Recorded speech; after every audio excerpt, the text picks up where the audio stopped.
ত্রয়োদশ জাতীয় সংসদ নির্বাচন সামনে রেখে সিরাজগঞ্জের ৬টি আসনে চলছে সম্ভাব্য প্রার্থীদের প্রচারণা।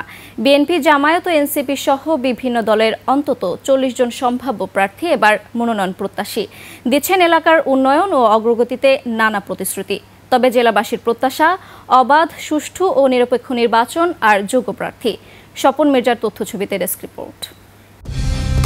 কালার এক্সপার্ট, জর্জ স্যাপ এবং মাইল্ড অন হ্যান্ডস টেকনোলজি সমৃদ্ধ অরিক্স ক্রিস্টাল ওয়াশ আপনার লন্ড্রি এক্সপার্ট।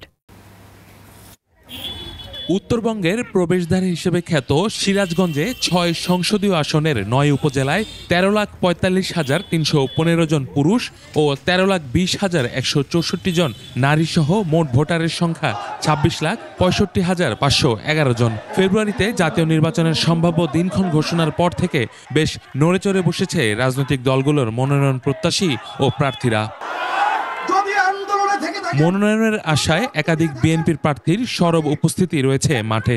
সভা সমাবেশ আর নানা সামাজিক কর্মকাণ্ডে নির্বাচনী প্রচার চালাচ্ছেন তারা। আমার রায়গঞ্জ তারা সলঙ্গাকে সুন্দর একটা শহর তৈরি করা এবং এইখানকার কোনো লোক বেকার থাকতে পারবে না। ইকবাল হাসান মাহমুদ টুকুর নেতৃত্বে আমরা ঐক্যবদ্ধ।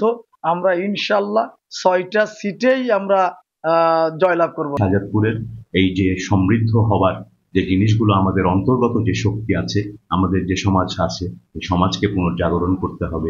ইতোমধ্যে জামায়াত তাদের প্রার্থী বাছাই করে মাঠে নির্বাচনী গণসংযোগ করছে। সব আসনে যোগ্যতার ভিত্তিতে প্রার্থী নির্ধারণ করায় জনকল্যাণকর হবে বলে মনে করছেন প্রার্থীরা। সামনের নির্বাচন পেশি শক্তি থেকে মুক্ত, এরপরে এখানে কালো টাকা থেকে মুক্ত থেকে একটি সুন্দর নির্বাচনের আমরা আশা করি। নির্বাচন কেন্দ্রিক সংস্কার সম্পন্ন করে একটি অবাধ, সুষ্ঠু, গ্রহণযোগ্য নির্বাচন যেন তত্ত্বাবধায়ক সরকার বা অন্তর্বর্তীকালীন সরকার যারা আছেন তারা আয়োজন করেন। গণ অভ্যুত্থান পরবর্তী সময়ে নির্বাচনকে ঘিরে জেলাবাসীর প্রত্যাশা অনেক। প্রতিদ্বন্দ্বিতা ও অংশগ্রহণমূলক নির্বাচনের মাধ্যমে যোগ্য ব্যক্তিকে বেছে নিতে চায় সাধারণ মানুষ। হ্যাঁ, সব দলই অংশগ্রহণ করুক, যে ভালো হবে তাকে ভোট দেবো। নতুন ভোটার হয়েছি, চাই যে সুস্থ সবল একটা ভোটাভুটি হোক। আমাদের জানি এই এনায়েতপুর উপজেলা হয় আমাদের প্রাণের দাবি। অবাধ ও সুষ্ঠু নির্বাচনের মাধ্যমে ভোট দিতে না পারার দীর্ঘ আক্ষেপ দূর হবে বলে প্রত্যাশা ভোটারদের। আমাদের সবার সহমর্মিতা। ইউসুফ হাসান নাইম, ২১ টেলিভিশন।